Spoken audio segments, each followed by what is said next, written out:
Hola, hola, muy buenos días. Qué bueno que ya estás aquí.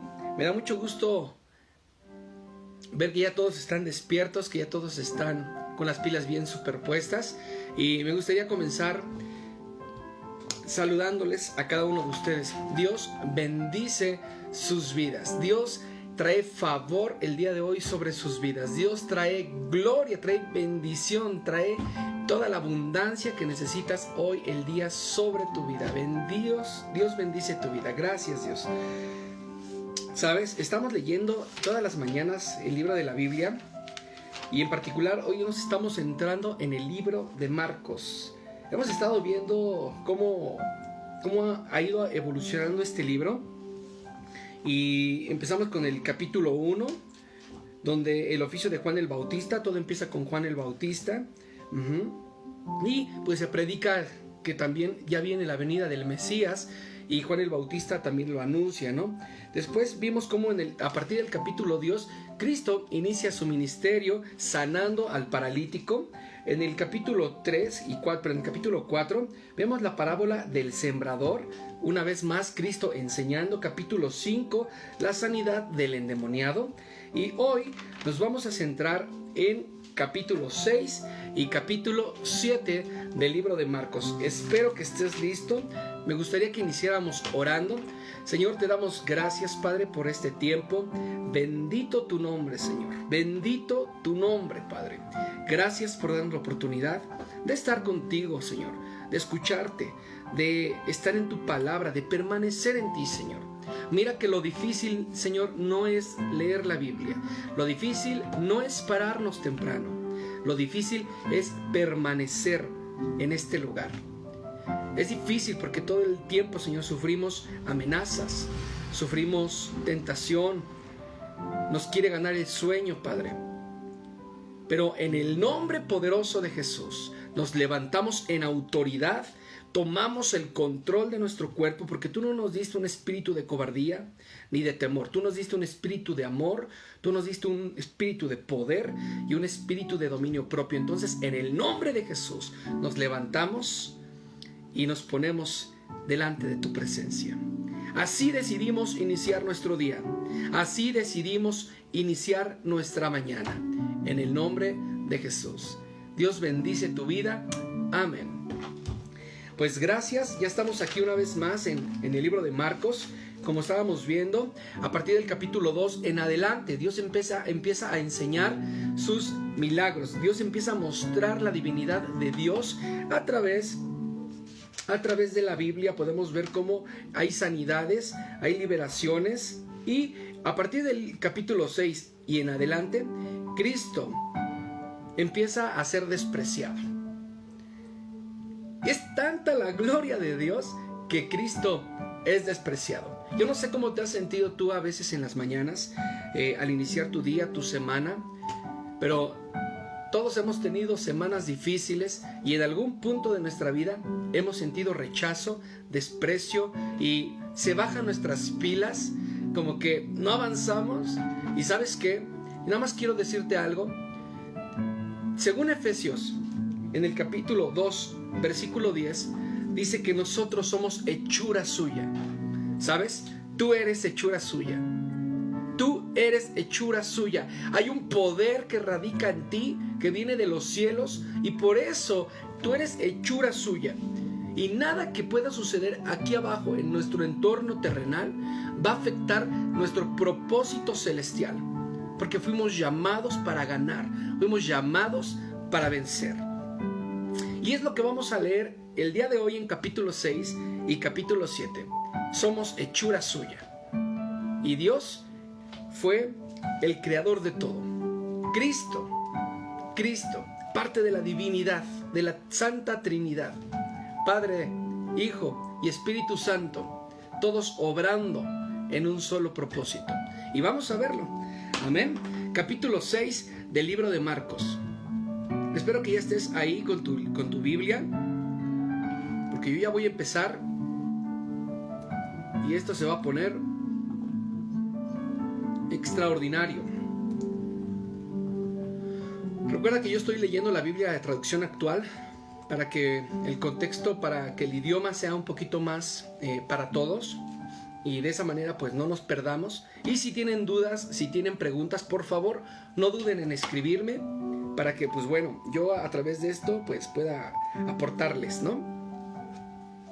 Y si ustedes también quisieran aportar contenido a este bloque, a este espacio, pues también escríbanlo y me va a dar mucho gusto leerlos, y pues la información que ustedes me hagan saber, pues yo también poderla compartir con la gente, ¿sale?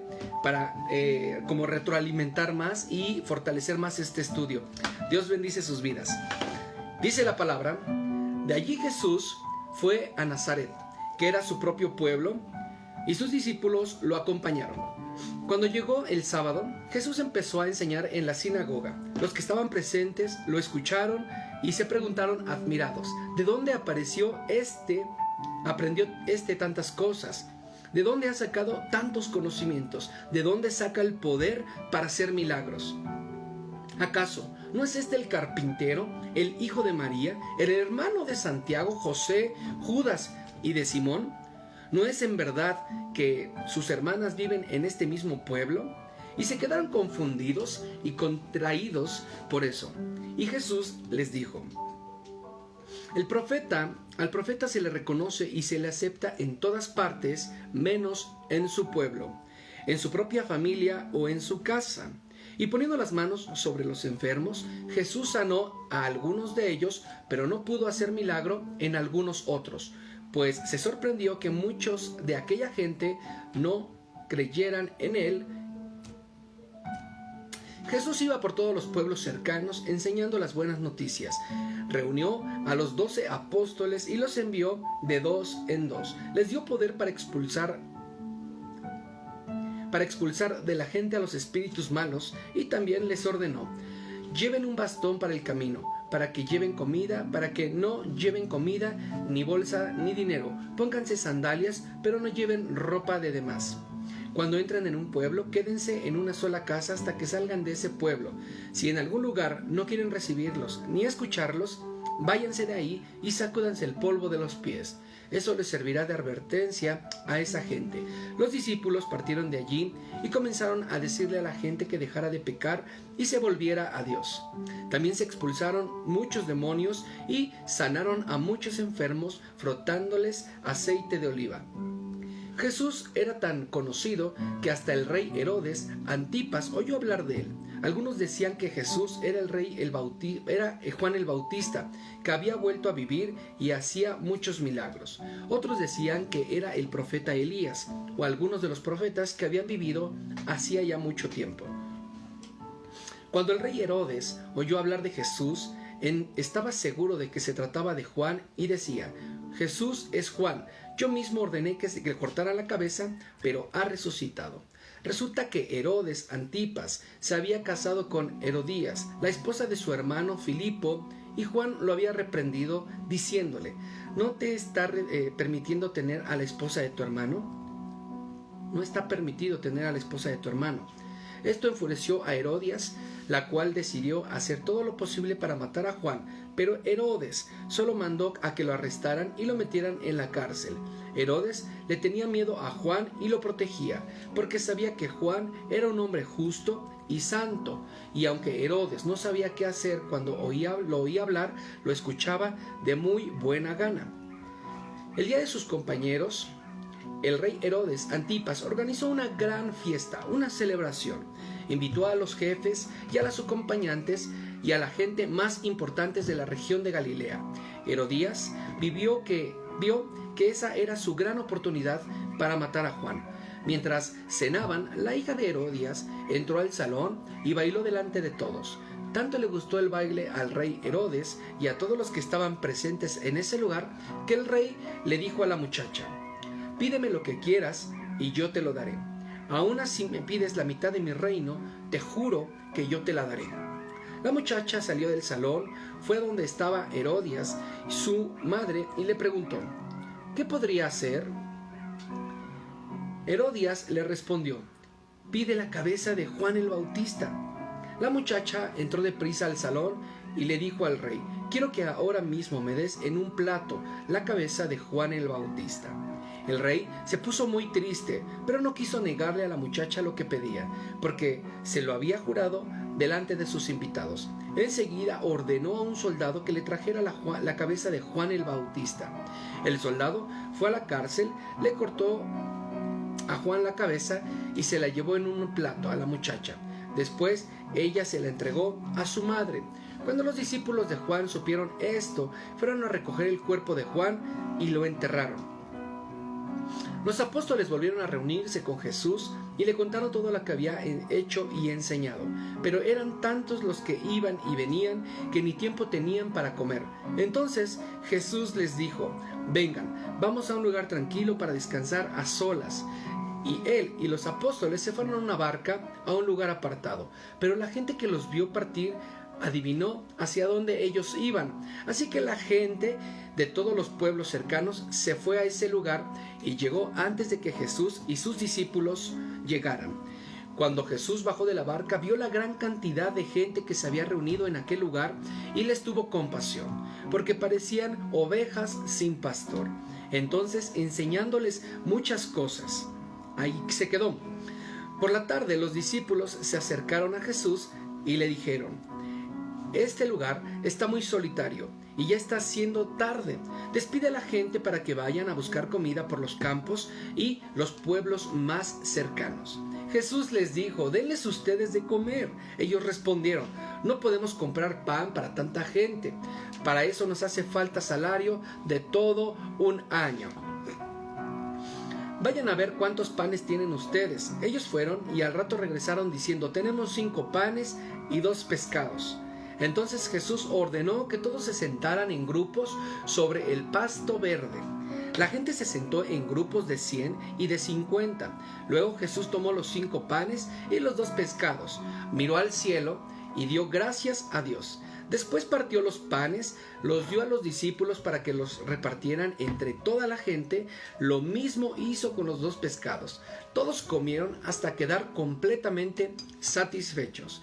Luego los discípulos llenaron 12 canastas con pedazos de pan y de pescado que habían sobrado. Y fueron más de 5,000 hombres en aquel lugar los que comieron aquellos panes y pescados.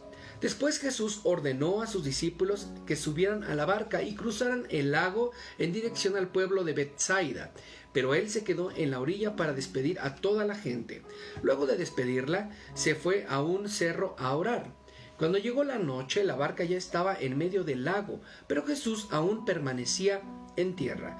Después ahí pudo ver que los discípulos remaban con mucha dificultad, pues navegaban contra el viento. Poco antes del amanecer, Jesús fue hacia ellos caminando sobre el agua. Cuando ya estaba cerca, hizo que pasaría de largo. Al verlo caminar sobre el agua, los discípulos creyeron que era un gran fantasma y se pusieron a gritar. Estaban muy asustados, pero enseguida Jesús les dijo: tranquilos, no tengan miedo, soy yo. Entonces Jesús subió a la barca y el viento se calmó. Los discípulos estaban muy asombrados, tenían la mente cerrada, pues no habían entendido el verdadero significado del milagro de los panes.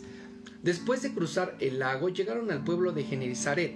Atoraron en la barca en la orilla. Tan pronto salieron, la gente reconoció a Jesús y corrió con toda aquella región para llevarle enfermos. Cuando oían que Jesús estaba en el lugar, se ponían a los enfermos en las camillas y los llevaban ante él. A donde quiera que iba, Jesús, ya fuera por las aldeas o por los pueblos o por los campos, la gente ponía a los enfermos en las calles. Y cuando él pasaba, le rogaban que dejara que los enfermos lo tocaran, por lo menos el borde de su ropa, y todos los que lo tocaban quedaban inmediatamente sanos.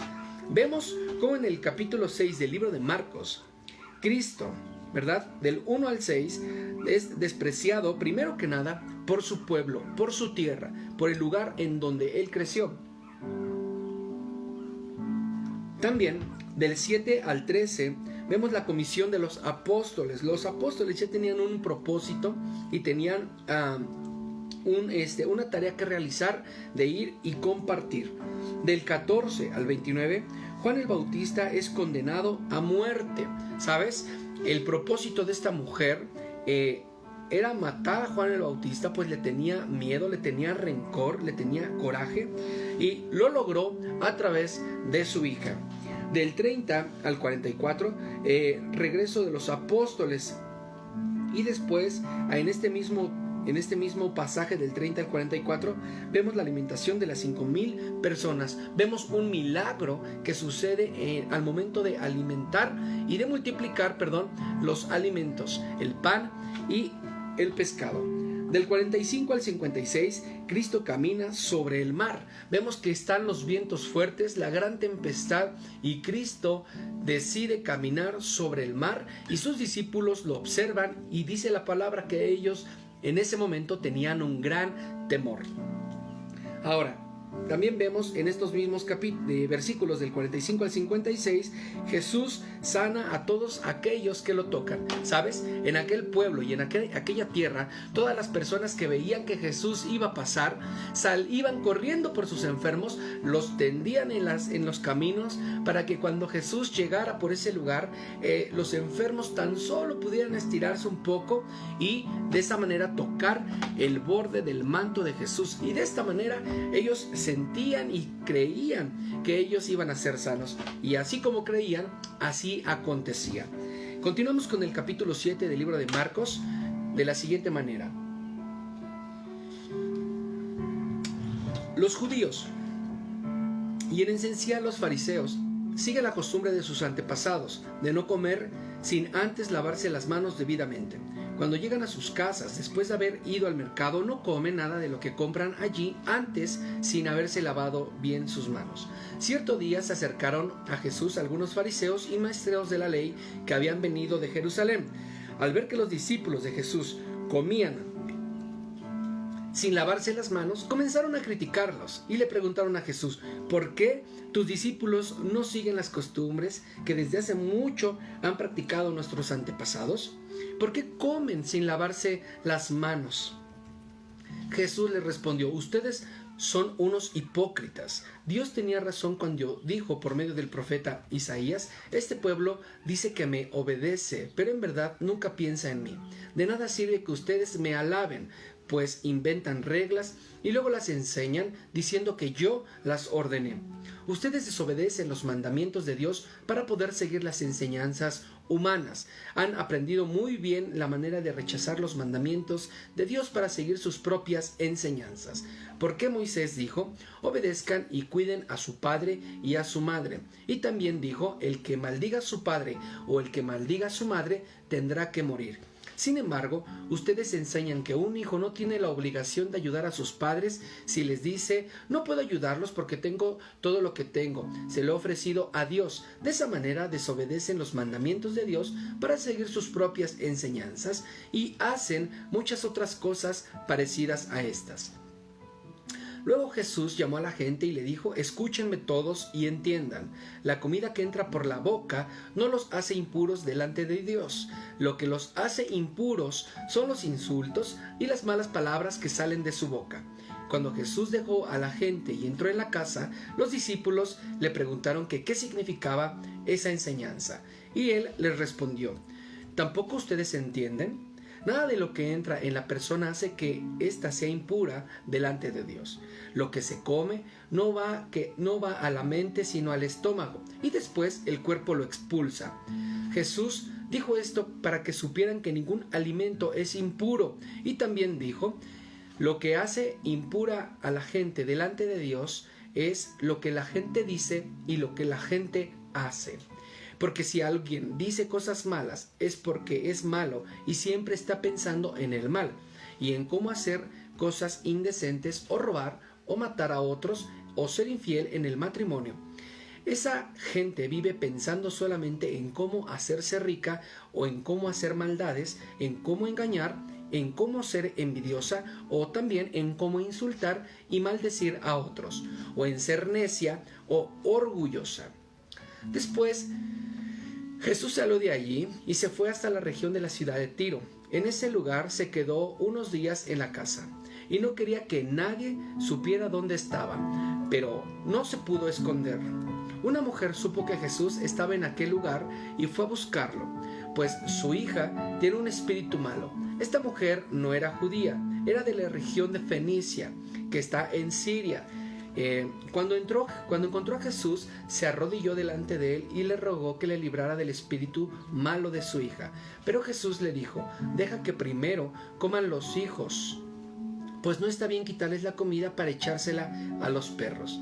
Y ella le contestó: Señor, eso es cierto, pero aún los perros comen las sobras que se le caen a los hijos debajo de la mesa. Jesús le dijo: Mujer, es muy cierto lo que dices, vete tranquila tú a tu casa, pues el demonio ya salió de tu hija. La mujer regresó a su casa y cuando llegó encontró a su hija acostada en la cama. El demonio ya había salido de ella. Jesús volvió a salir de la región de Tiro, pasó de la región de Sidón y llegó al lago de Galilea, en el territorio de Decápolis. Allí se llevaron a Jesús un hombre sordo, un tartamudo, y le rogaron que pusiera las manos sobre él para sanarlo. Jesús tomó al hombre y lo llevó aparte, lejos de la gente. Luego puso sus dedos en los oídos de aquel hombre y le puso sábila en la lengua. Después miró al cielo, suspiró y dijo: Efata, palabra que significa ábrete. En ese momento el hombre pudo oír y hablar normalmente. Jesús le ordenó a la gente que no se lo contara a nadie, pero cuando más ordenaba, más lo contaba a la gente, porque estaba muy admirada y decía: Jesús todo lo hace bien, hasta puede hacer que los sordos oigan y que los mudos hablen. Vemos como en el capítulo 7 del libro de Marcos, ¿verdad? Jesús sigue haciendo milagros, y del 1 al 13 vemos primero la tradición de los ancianos, ¿sale? Del 14 al 23, lo que contamina al hombre no es precisamente lo que come, sino que lo que hace y lo que habla. Del 24 al 30, la curación de la mujer cananea. Vemos aquella sanidad de aquella mujer. Y del 31 al 37, Cristo restaura el oído y el habla de un hombre. ¿Sabes?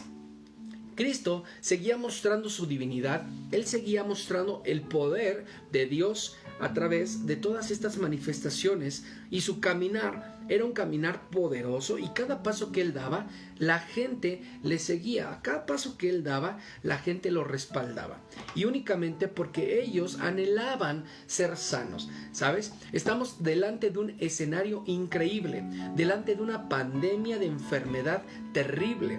Todo mundo estaba enfermo, todo mundo tenía problemas de salud, todo mundo necesitaba el toque de Dios. ¿Sabes? Todos nosotros el día de hoy necesitamos el toque de Dios, necesitamos la mirada del Señor. No puedes vivir un día más en tus vidas sin el Señor. Ahora, en el libro de Marcos, Marcos nos presenta a Jesús como un siervo, ¿ok? En el libro de Marcos, Marcos no nos muestra ningún tipo de genealogía. Pues ¿a quién le interesa la genealogía de un siervo? ¿Ok? Ahora, también Marcos omite los relatos de su infancia. Vemos que en el libro de Marcos en particular no vemos ningún dato absoluto sobre la infancia de Jesucristo. También Marcos relata solo 4 parábolas. Vemos la parábola del sembrador, el crecimiento de las semillas, la semilla de mostaza y los labradores malvados. Esas son las 4 parábolas que nos deja ver el libro de Marcos.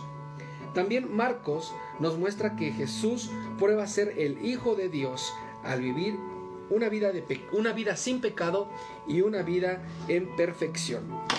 Por eso, todos los días tenemos que reconocer que necesitamos a Jesús. Vivimos en medio de un territorio, de un lugar donde la enfermedad está ganando territorio, porque precisamente la tierra es un lugar donde Satanás opera.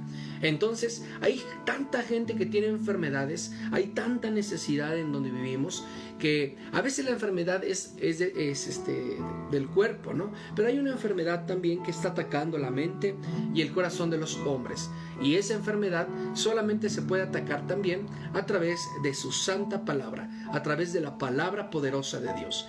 El día de ayer estuve platicando con unas personas, y podemos ver cómo no solamente hay una enfermedad física, sino que hay una enfermedad espiritual que está atacando a los hombres aquí arriba, está atacando a los hombres aquí, Y naturalmente el hombre por naturaleza también se deprime, se angustia. Y yo te invito a que el día de hoy, si no has recibido a Jesús en tu corazón, lo hagas conmigo a través de esta oración. Señor, hoy vengo delante de tu presencia. Reconozco que te necesito, que no puedo caminar sin ti, que me he equivocado, que las decisiones que he tomado no han sido las mejores. Jesús, hoy te reconozco como mi Señor y como mi Salvador. Entra a mi vida. Hoy pongo delante de ti mi vida, mi familia, mi trabajo y todo lo que me pertenece. Ya no más. Hoy soy una nueva criatura. Decido vivir de una manera diferente. Te necesito en mi corazón. Gracias, Padre, por venir y habitar en mi corazón. En el nombre de Jesús. Amén. Creemos que si tú hiciste esta oración, tú eres un hijo de Dios. Bienvenido al reino. Bienvenido al estilo de vida de un hijo de Dios. Seguramente va a haber aflicción. Seguramente va a haber persecución. Claro. Pero ¿sabes qué? Seguramente Dios va a estar contigo. Dios bendice tu vida. Mi nombre es Isaac Valdés. Esto es Biblia con Café. Y esto es Ministerios Kairos Toluca. Nos vemos todos los días a las 7 de la mañana. Tenemos una cita divina con el Rey. Dios te bendice.